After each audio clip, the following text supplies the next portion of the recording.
Bagaimana misalnya meyakinkan? Bagaimana cara kita tadi makanya harus mencari koalisi yang cepat, yang tepat gitu ya, sehingga kita bisa meyakinkan suatu perubahan. Dan memang ini kerjaan yang gak gampang. Ada tuh beberapa orang juga DM gue, Mas itu gimana? Coba jelaskan permasalahan di negara ini dalam dalam satu poin itu kan. Gue bilang gak bisa.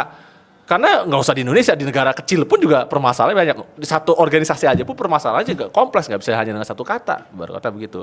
Kita bisa mendefinisikan diri kita dalam satu kata mungkin, karena kita hanya satu manusia. Tapi begitu kita bicara negara dengan ratusan juta orang, ya sulit gitu.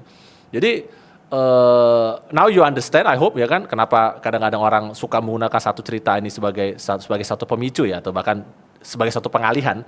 Tapi inti permasalahan memang terletak pada tadi masalah kesulitan kita untuk menyelesaikan isu yang kompleks itu hanya dengan satu solusi yang dianggap sederhana, karena dunia memang tidak sesederhana itu. Pertanyaan ketiga atau pertanyaan terakhir dari followers kita dari Zainab MRDYH. Tips tidak merasa minder karena aku suka banget sama anime bang. Ya udah sebut nama gua aja, karena Oke. sebagai ibu pucara teh makanan dari Kudosenin, nggak ada orang yang berani bilang bahwa si Pram ini penggemar anime dan sebagainya, nggak ada.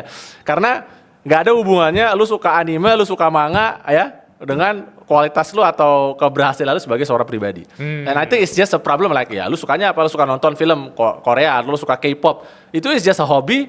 Dan bahkan sebenarnya nggak cuma sekedar hobi, dari anime dan manga itu banyak sekali, karena banyak orang kan berpikir anime dan manga itu hanya untuk anak-anak kan. Ya tergantung. Benar. Ada anime dan manga ya juga karakternya tuh orang-orang dewasa. Ya, dan itu banyak pelajaran politik ya, banyak pelajaran sejarah.